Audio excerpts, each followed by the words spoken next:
This is the Your Career Story podcast, and you're listening to episode 59, The Fastest Way to Double Your Salary. Welcome to Your Career Story podcast, a show that's designed for rockstar professionals looking for that extra booster shot of confidence in their careers. Whether you're trying to get clarity on a job transition, want some work-life balance inspiration, or need a strategy to snag that promotion or raise, this podcast is for you. I'm your host, Jenna Viviano, ex-Wall Streeter turned startup junkie who now coaches hundreds of clients, empowering them to take back control of the job search and land their dream job. So sit back, grab a glass of wine, and prepare yourself for your weekly boost of career confidence.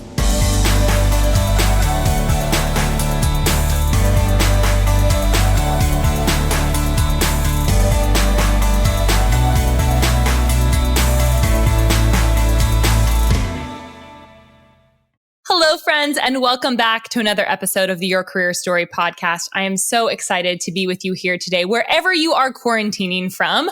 Hopefully, these podcast episodes have been inspiring to you, encouraging to you, and also just helping you think beyond what we're currently in into the future. And so if you're listening to this podcast and you've been listening to a while, we know we've been giving you some resources around the coronavirus, specifically what to do if you're facing a layoff, how to be thinking about your personal brand. And I wanted to bring it back today and talk really about how to actually think about your career over the long term. So we've been talking a little bit on the short-term basis. I want to flip it back over to long-term career planning because I really believe that's where the secret sauce is for you women that are listening. So when I'm thinking about career planning and talking to my clients about salary, this is a big question that comes up. How do I make more money in my career? And so I have three ways for you to do that, and three ways to be thinking about doubling your salary and the fastest way to get there that will be relevant for you not only in the next 6 months, but in the next 5 years. And so we're going to break it down into three different steps. So first is about knowing your worth. The second step is really around changing companies and why that makes a difference when expediting your salary potential.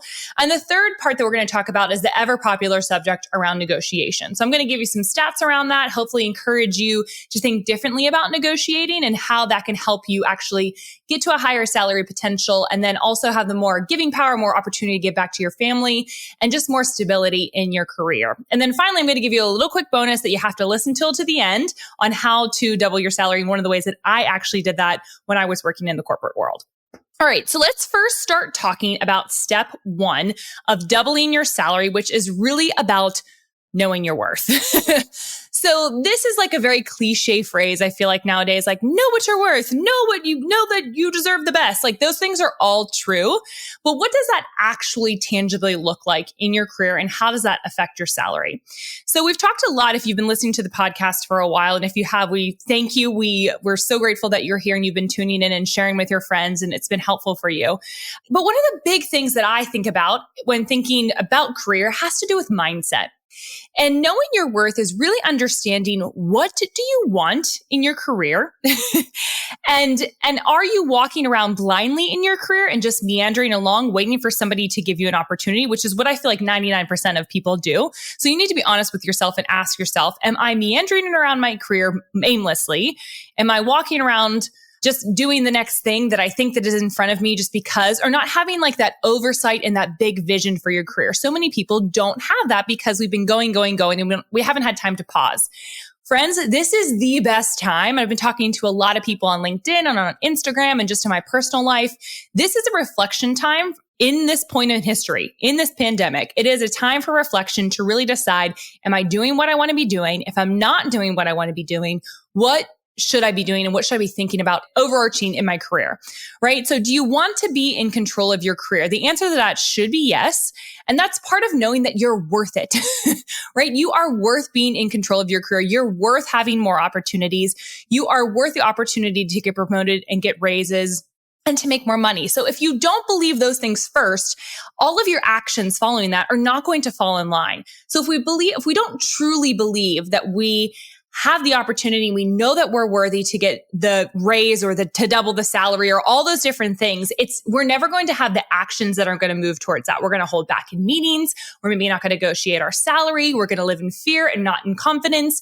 And those things all impact. It may seem like a bunch of woo-woo, but I promise you, my clients that actually put this into place where they really work on their mindset and really understand what they're worth, and then start to act like that, they act out of that rather, they then have the opportunity to make more money, find more opportunities, and really they are taking back control of their career, which is really what all the programs that I have are about. It's you taking back control of the narrative and quit waiting for a recruiter to call you or quit waiting for an employer to call you to give you the opportunity and you actually going out and finding those opportunities for yourself. So I'm hopefully empowering you to not be looking left and right, but really to be looking forward in your own career, in your own trajectory, on your own ladder.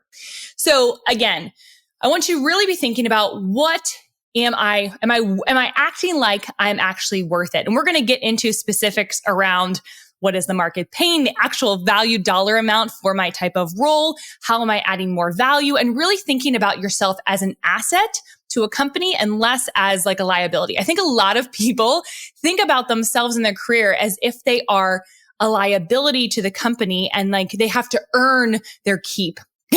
When the reality is you are an asset to a company. The reason why they're hiring is so that you can help bring your expertise and bring your value to their team so they can reach their goals. So when we flip that script on its head, it makes it a lot easier for us to understand, actually, I have a lot to offer. I have gifts and talents. I know that I'm worthy of being paid well. And now I'm going to help define what that looks like.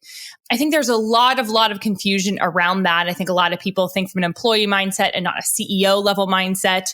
We really unpack that in my Recruit the Employer program with the women, and them always collaborating and talking with each other about how they're having to debunk those limiting beliefs that they're having around their worth so that they do have the potential to make more money. And that is the first step in the puzzle. So it's less about the tactics and really about getting your mind right and understanding that you deserve to have more money. You deserve to be paid more.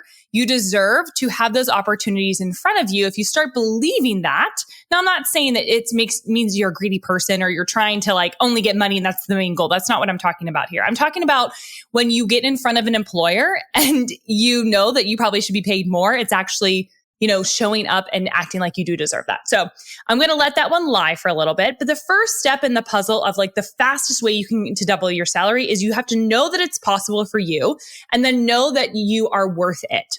So now that we've covered that, let's talk about step 2 in changing companies. So I've done a lot of research around this and kind of scoured the internet and talked to some people.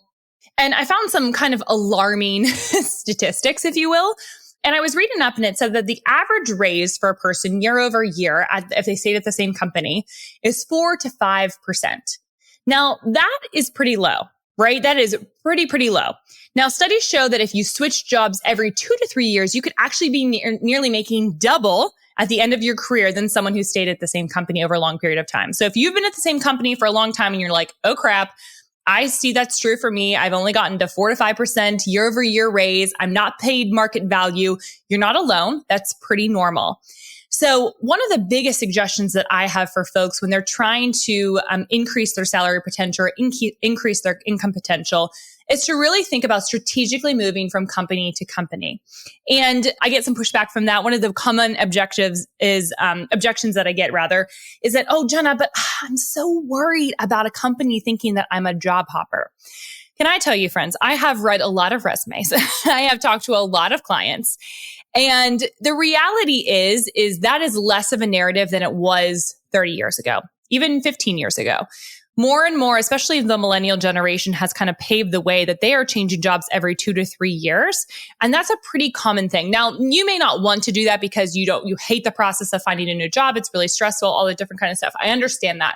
But if you are wanting to increase your salary potential, one of the biggest recommendations I say is try to find a new job. Find a new company, understand what the market's paying, and actually make that move. Because at the end of your career, you're actually going to make double what you potentially could have if you just stayed in your same position, only incrementally getting raises.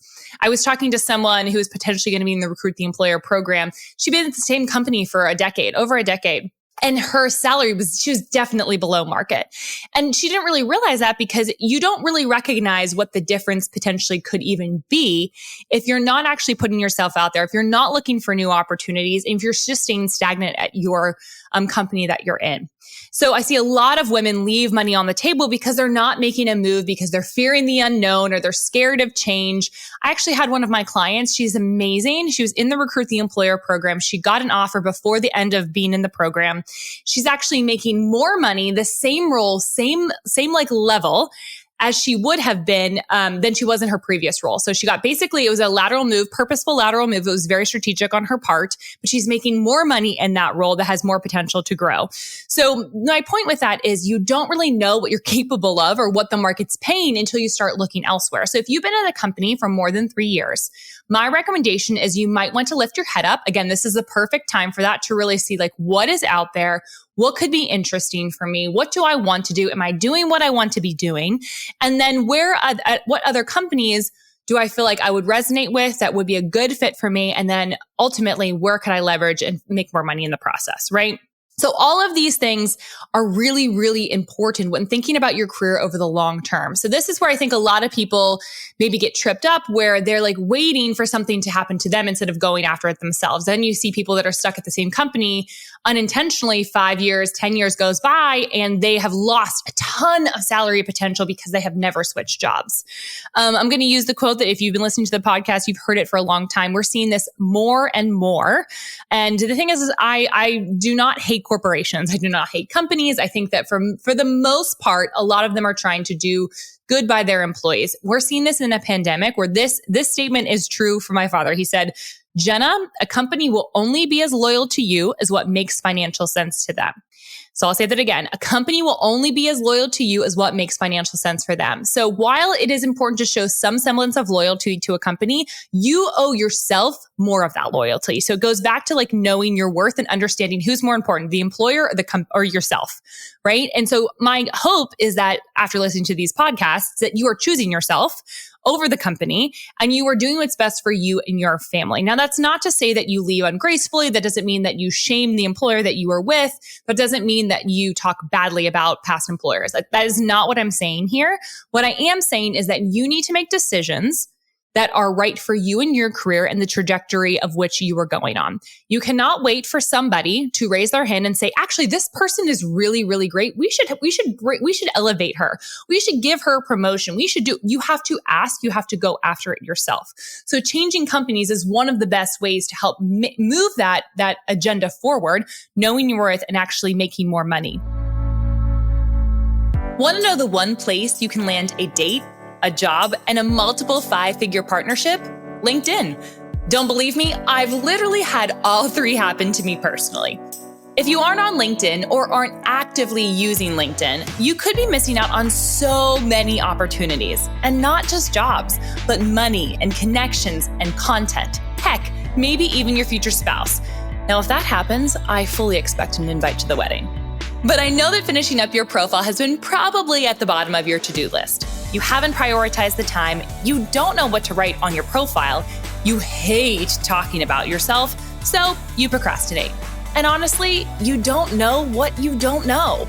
That's why I am so excited to share with you my LinkedIn by Lunch course that is designed to help you finish your LinkedIn profile in 3 hours or less. No more procrastinating, no more excuses. Opportunities, I am ready for you. So mark your calendars because this amazing course is going to take all of the guesswork out of completing your LinkedIn profile. Head on over to www.jennaviviano.com/LinkedIn to learn more. I've written and reviewed hundreds of LinkedIn profiles, and I know what recruiters and hiring managers and clients are looking for. In this course, I'm letting you in on all of my secrets to writing a rockin' LinkedIn profile that's going to snag the attention of your dream employer or client.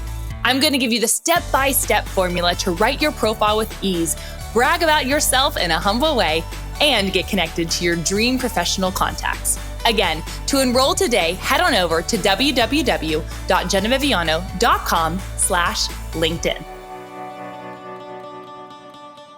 This is another quote that I found was really interesting.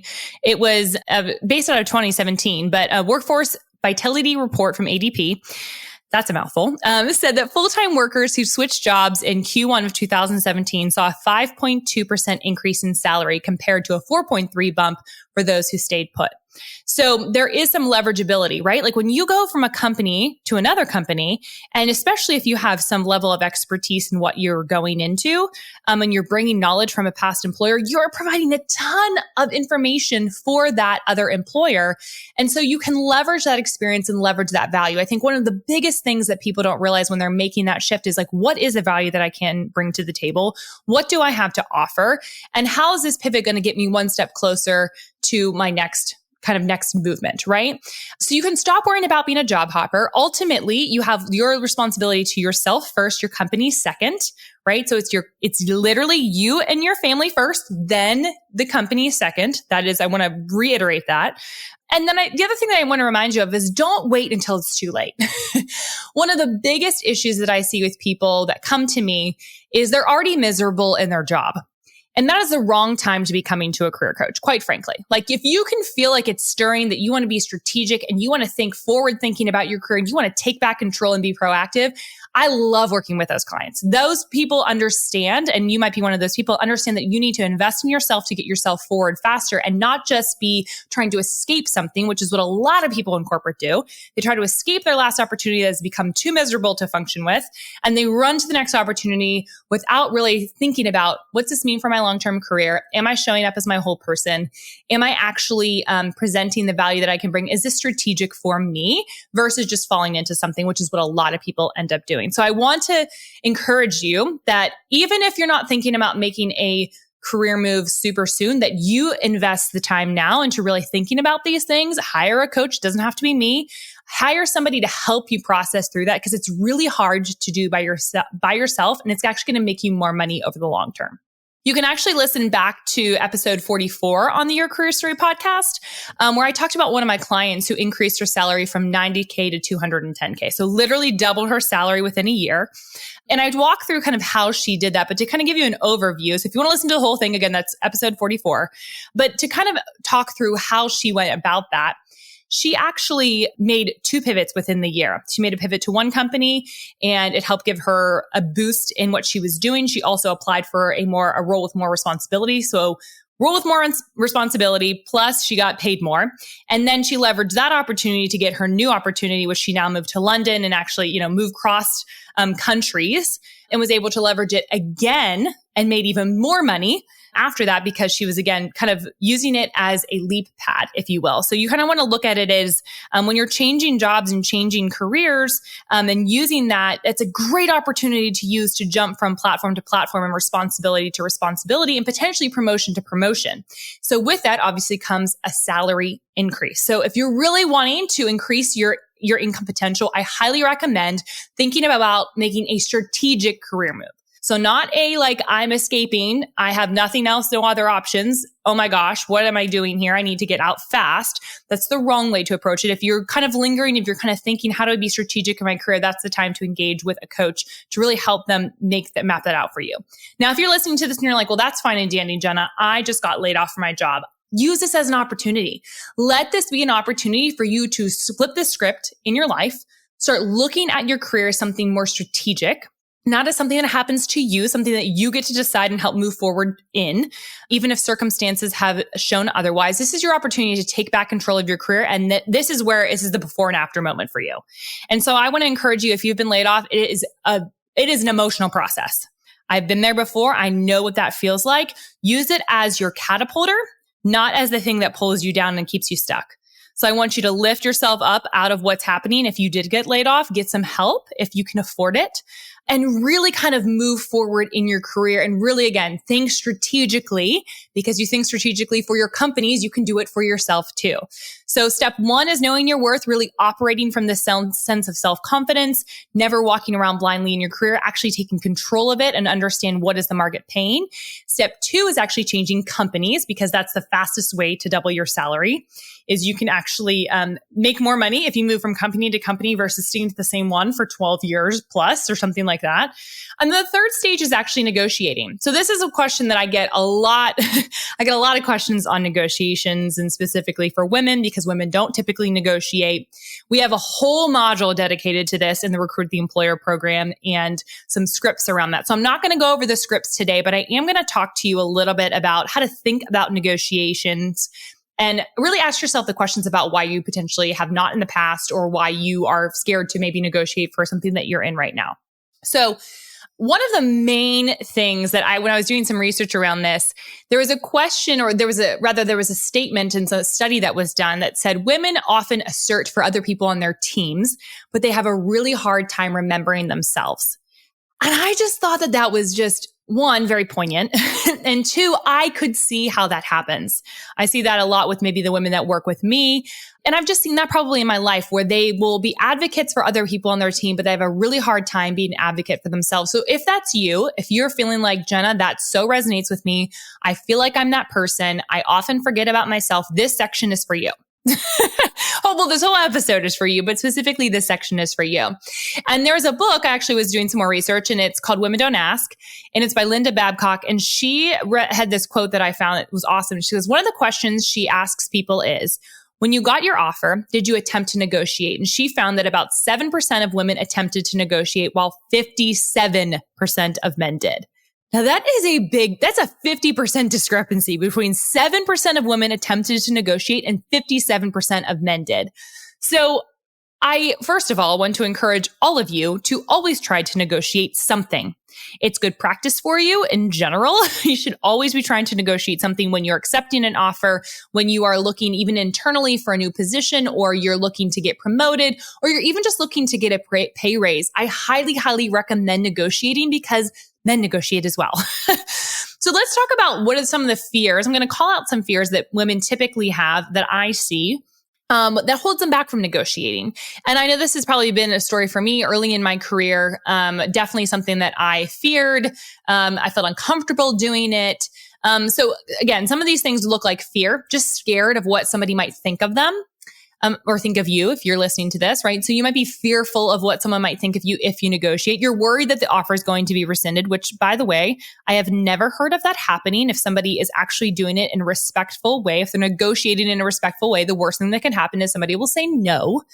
So let's just clear that up right there.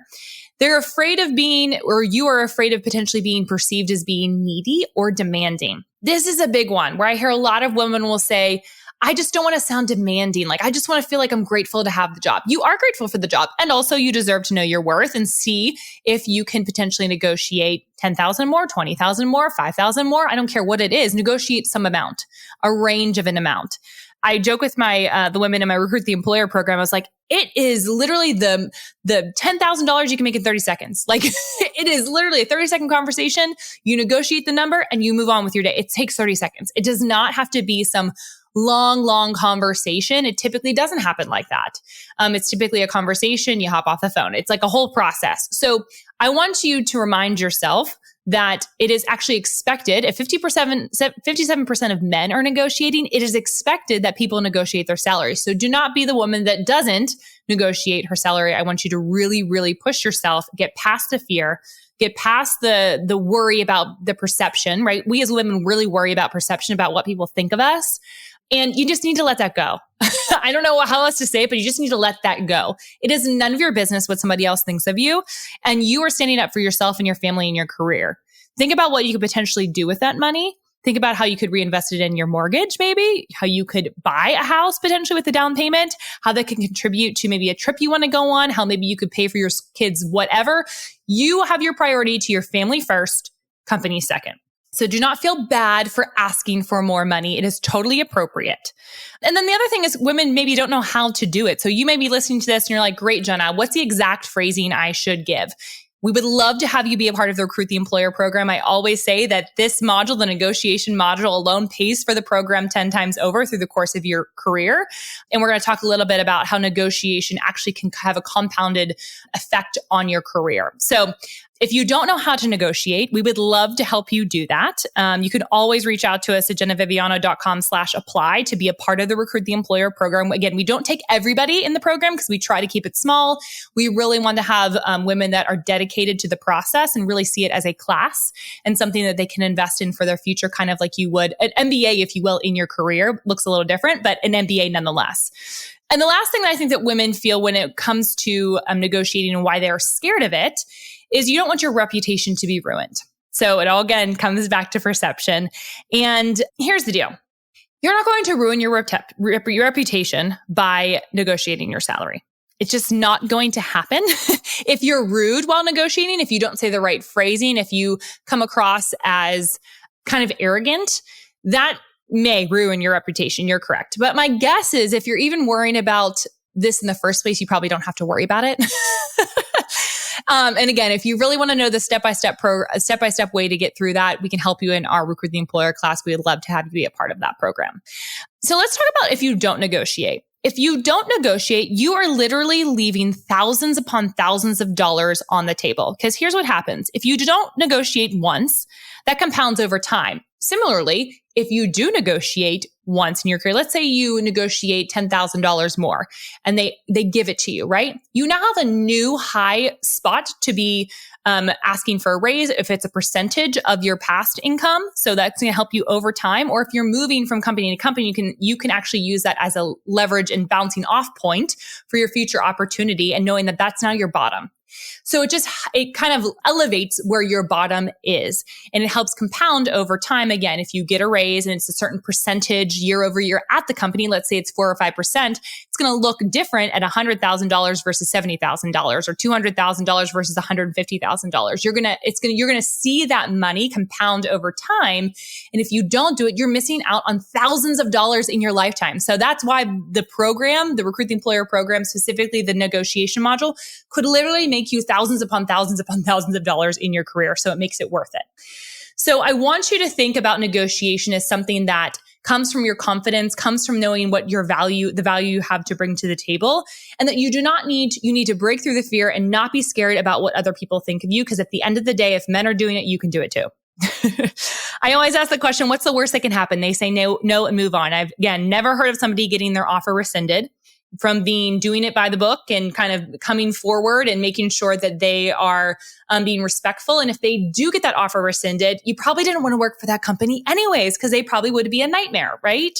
One of the best ways to negotiate and what makes people feel the most comfortable goes back to that strategic career move. So if you are making a move from the company that you're currently in to another company and you're negotiating your salary there and you're comfortable where you're at right now, you can almost enter into that conversation with a very hands-up approach. I see this all the time with women when they have multiple options.